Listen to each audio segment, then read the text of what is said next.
Years in my life, and I had to declare out of the hard place that you still been better.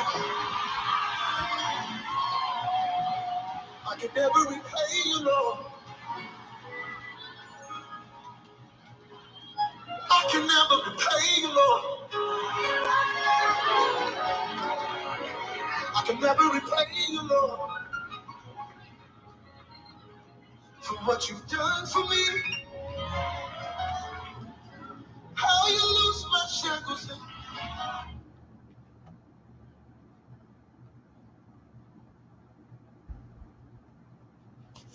Hello and good afternoon, everyone. Hello and good afternoon. If you are watching, why don't you say hello in the comment section? Let me know where you are streaming from on today.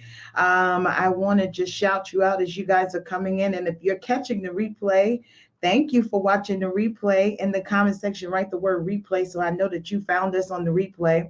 But if you're watching right now and you're live with me, we're about to go into a conversation. We're talking about divine partnerships. And I want to bring up something that I'm working on that I believe can be very, very valuable for your church. So what I want you to do is, if you are a ministry leader, if you are a pastor, I want you to tag a pastor, tag a ministry leader in this live, invite them into this conversation that we're about to have today, because I believe it is going to be a net breaking, boat sinking kind of encouragement to you as you are pursuing to do what God called you to do, right? That's what we're all doing. As leaders, it is our responsibility to continue to be a student, to learn, to advance, to grow, right? We don't want to put a lid on ourselves. So if you know another leader, I want you to invite them into this, tag them, invite them, share this on your timeline.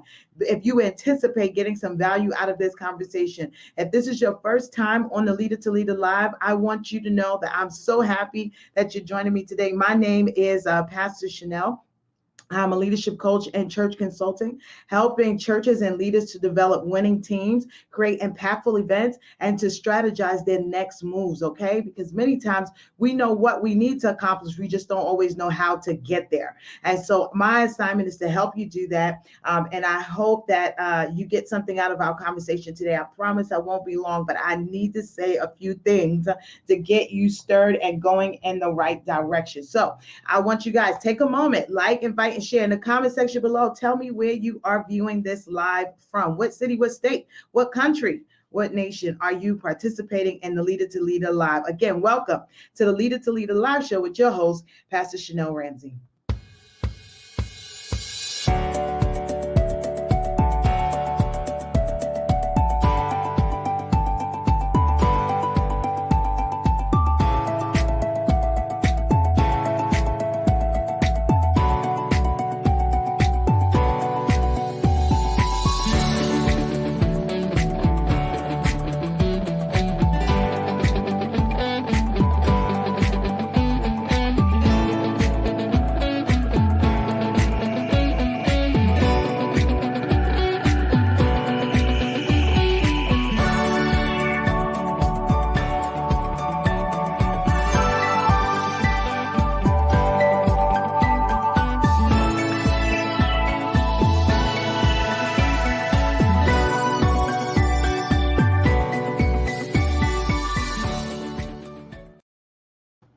Okay, welcome back. I'm so excited about the conversation we're going to have today.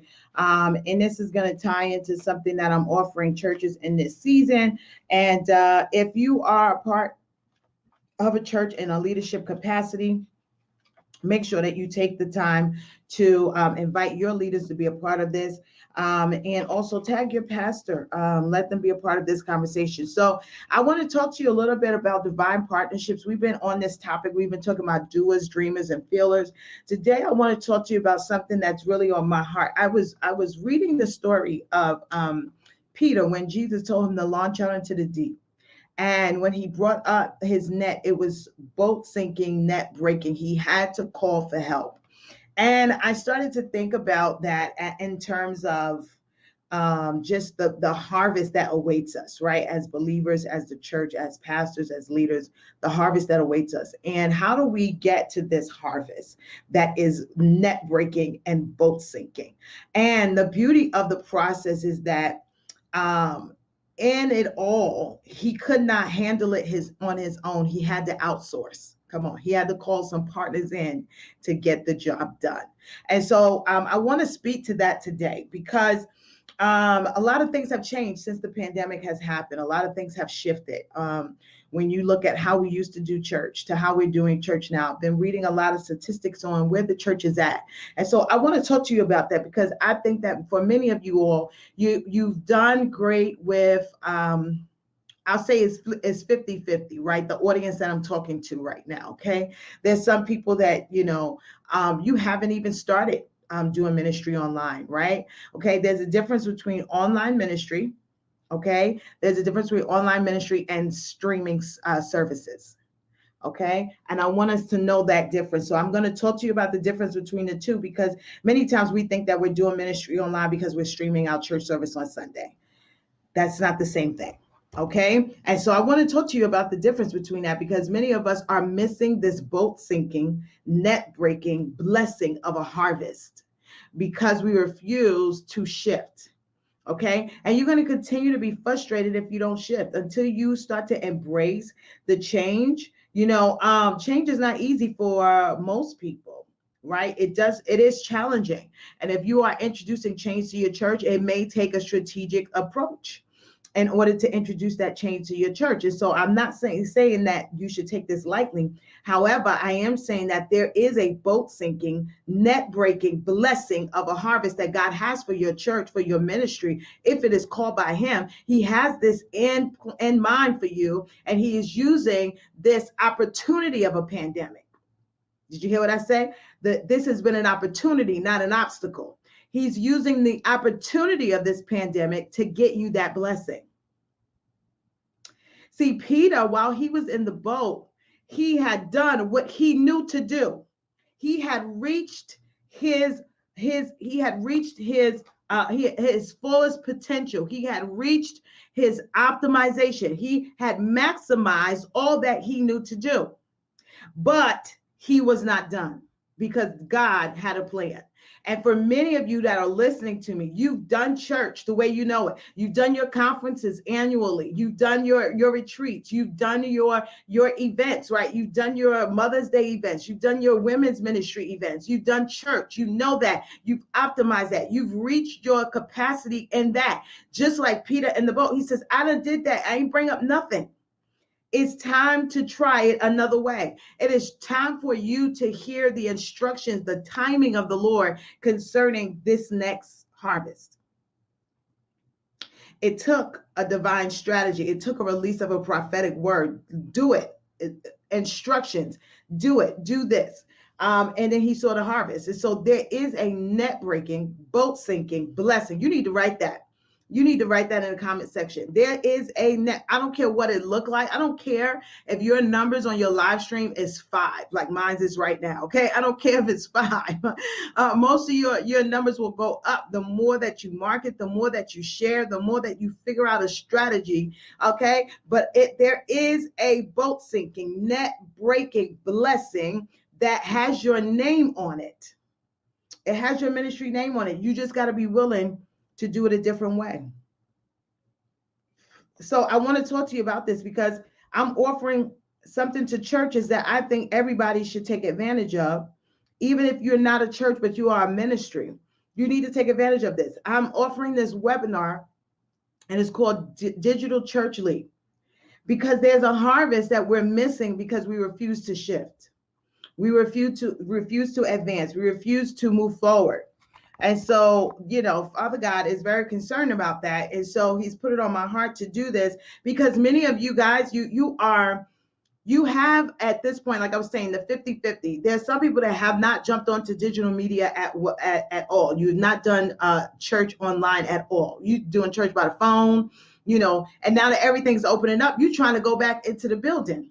Can I say this? There are a lot of people, no matter what churches open up, they are not coming back into the building. They are not. It is no longer going to be a mandate for them to go back into the building. They have found their way of spiritual feeding online. So, for those of you who like, yes, I'm so happy the church, the building is opening up again. So now I don't even have to worry about going online. You're missing it, because what if we get shut down again? You will be unprepared yet again.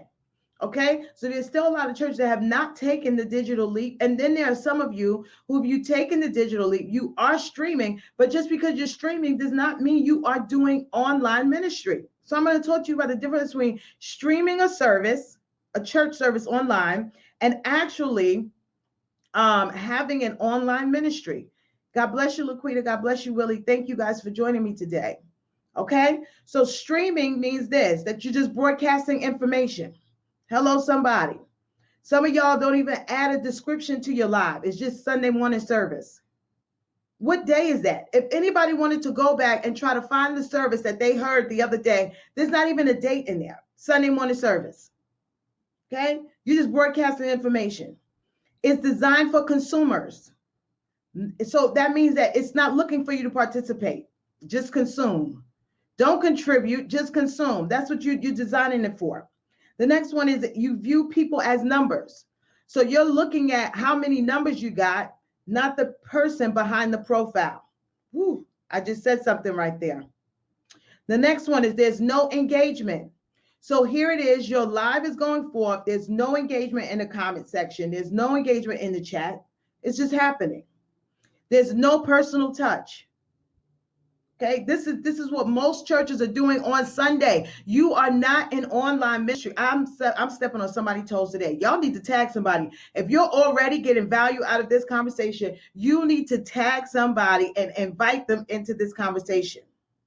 Because I know I'm stepping on some toes. There's no personal touch.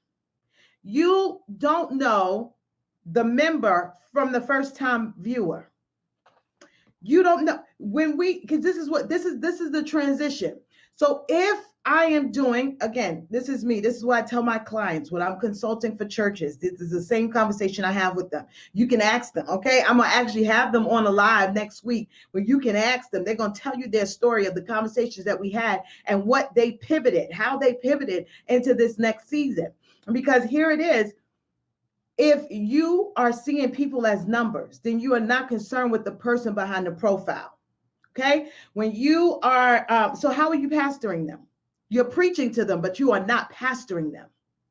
You're preaching to them, but you are not pastoring them. You don't know them. There's no connection to your ministry besides the preach word. Okay? So here's the thing. There's no personal touch. How do you know the difference between a member that's viewing and a first-time visitor? You have to think of it like this. You have a church building, a brick and mortar, a place that people come to for worship on once or twice a week or 3 times a week, right? That happens. What elements from your Sunday service, come on, I'm giving you free content right now. I'm trying to help somebody. What elements from your Sunday worship experience can you translate into online? You got the word and you got praise and worship, but y'all ain't got nothing else. There's no greeters. Come on, that can translate to online. It can translate to online, Denise. It can. That's why nobody's being greeted. You got to see every person that views your live as a person that walked through the doors of your building. Come on, this is your online building. This is your portal. This is how people access you. So who's greeting them when they come? Who's greeting them? Okay, there's no personal touch. It does not meet the needs of why people attend online church. I'm not even going to go into the why because there's always a why behind the what. But if you register for this webinar, you're going to understand the why. Why are people so fascinated with this online ministry? What is it doing for them, and how can we maximize this moment? Okay. And it does not encourage relationships. So if you checked any of those boxes, honey, I'm going to read it one more time. If your church is checking any of these boxes, then we got to talk. Okay. You're streaming. You're just broadcasting information. It's designed for consumers. You view people as numbers, which means you can't tell who's who. It's just a number. There's no engagement, no personal touch. In other words, you see people, you see the profile and not the person. Come on. There's a person behind that profile pic, okay? It does not meet the needs of why people attend online church, and it does not encourage relationship. Does not encourage relationship. You don't talk to these people after that live is over.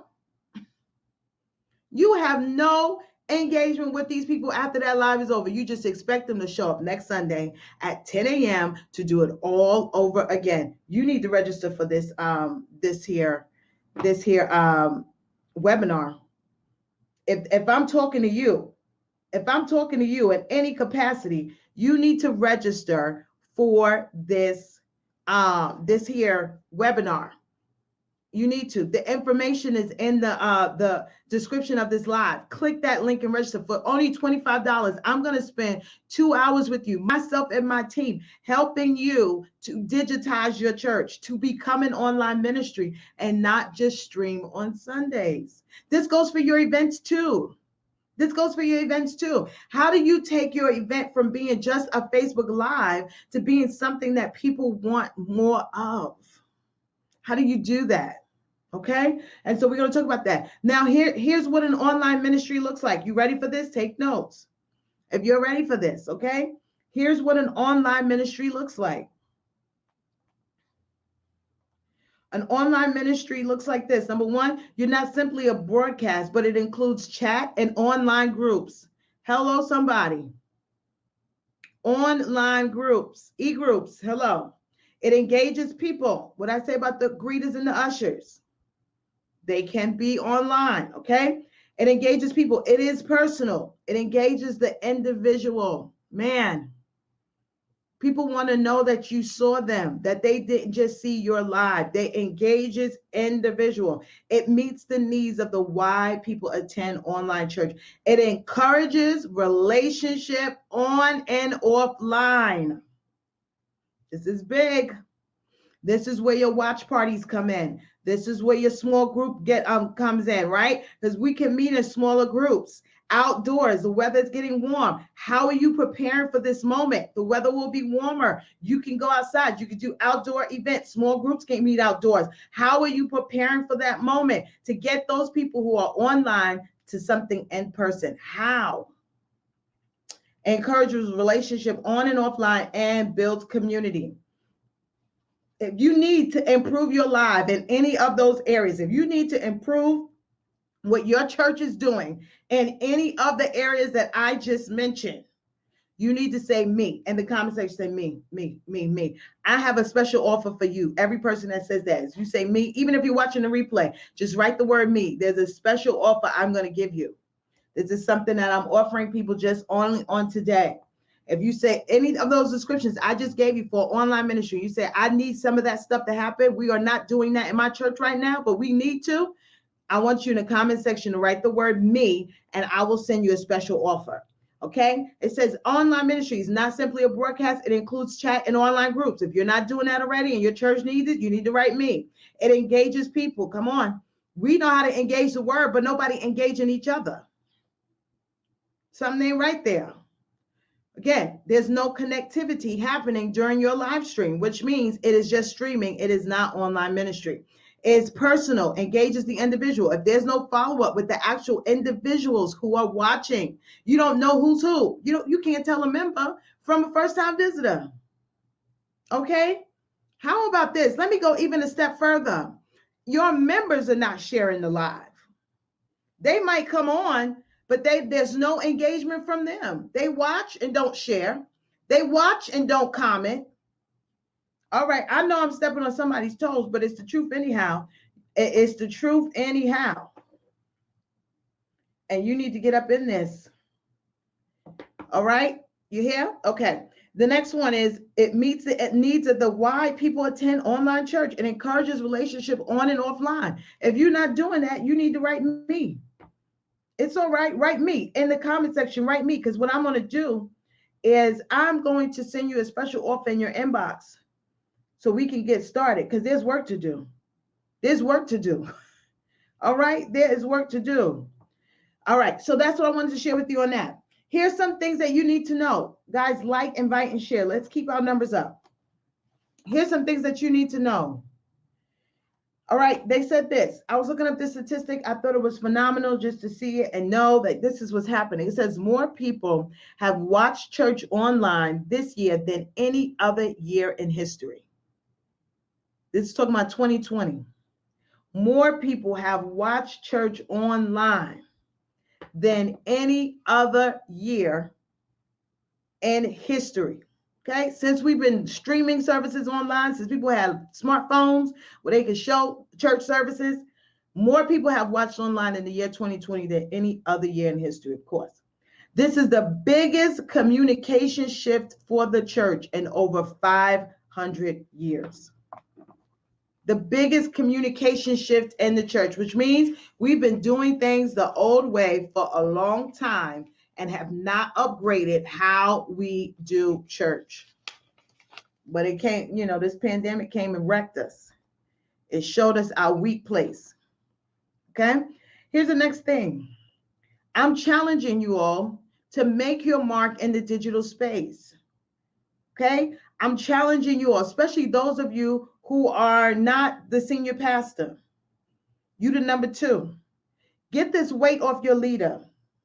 Take the weight off your senior pastor by making sure you get the information and everything that you need to make sure that the word that goes out from your house is reaching people. Is it reaching the people? So I want you to make sure that that's happening. All right? The world has changed. My question is, will you? The world has changed. My question is, will you? Will you change? Will you change? Or are you content with being where you are doing what you do? Will you change, or are you content waiting for the doors of the church to reopen? I got news for you. There's a lot of people that are not coming back. A lot of people who are not coming back. And I want us to be prepared for that. All right? This is something that I'm offering. It is a digital church leap website, a webinar. I want you to register for that. I think it's going to be phenomenal because we are gathering. Here's something that I read I thought was very interesting. It says this: in the future, church attendance will it says in the future, church attendance won't drive engagement, but engagement will drive attendance. You hear that? In the future, people are not going to be coming to church online because it's their church. They're going to be coming because there's some level of engagement. There's some level of connection. So we got to connect in order to make this happen. And you got to know how to do that. So you got to come to this webinar. Okay? If you want your church to grow, stop trying to attract people and start trying to engage people. Stop trying to attract people and start trying to engage people. That's going to be the difference maker. That is going to be the difference maker. And I want you guys to not miss out on this movement. So I want you to take that into consideration because there is a net breaking, boat sinking, come on, blessing that God has for you. There's a harvest that God has for the church, but we got to be prepared to take it on. So if you fall in any of those categories, you need to register. The link is in the comment section, is in the description for this live. You need to register so you can be a part of this. Here's the thing that I'm going to end with. Many churches are doing what I now call the hybrid model church. Okay, it's the hybrid model church. This hybrid model church means that you are doing both online and in-person events, okay? And from this pandemic, I believe there's also what I'm calling micro churches emerging. So there's an apostolic oil that the Lord is resting on us, okay? That he is releasing to his church to move the church forward. If you look at the book of Acts and you look at what happened during the persecution, Acts chapter 8, Acts chapter 9, when the church was kind of stagnant in Jerusalem, they didn't move, they were not progressing, they were just enjoying what they had first received after Jesus had left, the power of the Holy Ghost, all of that good stuff, but they were not moving forward. And here come persecution. Come on, here comes some hard times, here come a crisis, and then they began to move. It says that they scattered and they began to move. But what it did was it progressed the church. It was very progressive. It took the church from being stagnant to now shifting into a new place. And what I love about this is that out of it birthed this apostolic movement where now there are other churches being birthed. And then because of the apostolic movement, there had to become an apostolic order, right? So the church, the leaders would meet back up at Jerusalem and the council to talk about what the church was about, what foundational truths we wanted to keep, because again, they did not have a Bible. That's why you will see certain truths, certain doctrinal truths did not reach everybody. When Paul or when Peter would preach, they would say, have you received since you believed? In other words, they didn't get the next impartation. So there had to be a revisitation of what the church was all about, and that there was more that people could experience. But my point that I want to bring out to you is this, is that it birthed these micro churches. The Bible says in Acts chapter 2 and 42, it says that they began to meet in homes, right? They would pray daily. They would meet in homes and they would have this moment together of fellowship. And I believe that this pandemic, and that's why our numbers, we can't meet in full, because God is trying to do again what he did in Acts. What he did in Acts, there was an apostolic push out. Come on. There was an apostolic push out of the church to now spread. Go into your communities. Don't come to the community where your church is, but right on your block, have a watch party in your backyard, in your garage. Come on, have the tailgating watch party of a church service in your garage for people. Have that outdoor experience. Bring people over, 2, 3, 4, 5 people coming together for prayer and to watch the service. I believe that the Lord is doing it again. It is another apostolic push. And so, pastors, I am charging you, I am encouraging you to go back to the Lord and ask him, what does that apostolic push look like for my church? How can we grow the church still being in the midst of a pandemic? Okay, so I believe there are two things emerging. It's the hybrid and the micro church. This is what I'm seeing apostolically for the church and where I believe the church is going. And as a church consultant, this is what I'm telling my clients, because it's very, very important that at the end of the day, you connect with what the harvest, the net breaking, the boat sinking harvest that God has for you. Okay, and so I want you guys to get ready for that. Make sure you become a part of this webinar. The information is in the comment section as well as it is in the it's in the comment section as well as it is in the description of this live. And it is important that you register. It's just $25, and we're going to spend time with you. Now, the reason why I'm doing this, and I'm going to talk about this again, is because there is what I'm calling trifecta that is needed in order to give this church a strong apostolic push, right? You need administrational operations, okay? You're going to need marketing and media, and you're going to need design, graphic design, okay?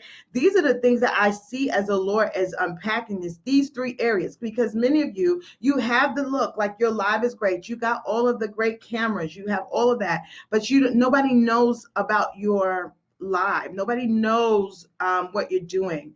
You're very in a bucket. You're very closed off from the world. Remember, right now there are 500 million people online. So we want to reach as many of those people as we can with the message that you're bringing. How do we do that? Marketing. Okay. Some of you're great. You have a great live, but your flyers, they're down. They're not good. Okay. And you need to up your marketing. What does that messaging look like? Is it clear? Some of y'all flyers got too much words on it. Some of y'all flyers look like an announcement of a death. I mean, we need to work on it. We need to really, really work on it. So I want to introduce you to my team that helps to do that for churches. It helps to push the message out. I have had nothing but happy clients who have signed up now for the webinar, but for our services. So I want you guys to take advantage of that. Make sure that you do so. This webinar is going March 27th at 11 a.m. March 27th at 11 a.m. Be a part of that webinar. Register your church, register your leaders. It's only $25 for 2 hours. We're going to pour and we're going to help you. If you want to launch your e-church or you just want to be an online ministry, okay, you need to go from just streaming to actually being an online ministry. And I want to teach you how to do that. Many of y'all do lives and everything, but nobody, it's not connecting with the people, and there's no engagement. And it's a lot of money asking and all that stuff. So I want to make sure that we connect so that you can see the path from viewership to membership. How do we get them from being a first time viewer to being a member? There is a path to doing that. And these larger churches are doing it. They're doing it. It is possible at church at any size. You can find a way to digitize your ministry. Okay, digitize your ministry and or launch an e-church campus. Okay, so I want to help you do that. And so that's what I want to share with you today. There is again a net breaking, boat sinking kind of blessing, kind of harvest that God has with your name on it, with your church's name on it. And I want to help you tap into that. So make sure you register for that webinar. Come on now, register for that webinar so you can be a part. I want to answer your questions. I want to give you some instructions. I want to help you to grow. I want to help you to reach beyond this. I want to help you to pivot in this pandemic. It is possible. Churches are doing it, and so can you. All right, guys, this has been my live for today. I really hope you enjoyed this talk. I'm telling you, there is that kind of net breaking, boat sinking blessing with your church's name on it. And I don't want you to miss out. I don't want you to miss out. I don't want you to miss out. Churches are closing, but churches are also growing. Churches are closing, but churches are also growing. So I want to make sure that you guys are participating in the growing side of what God is doing in this season.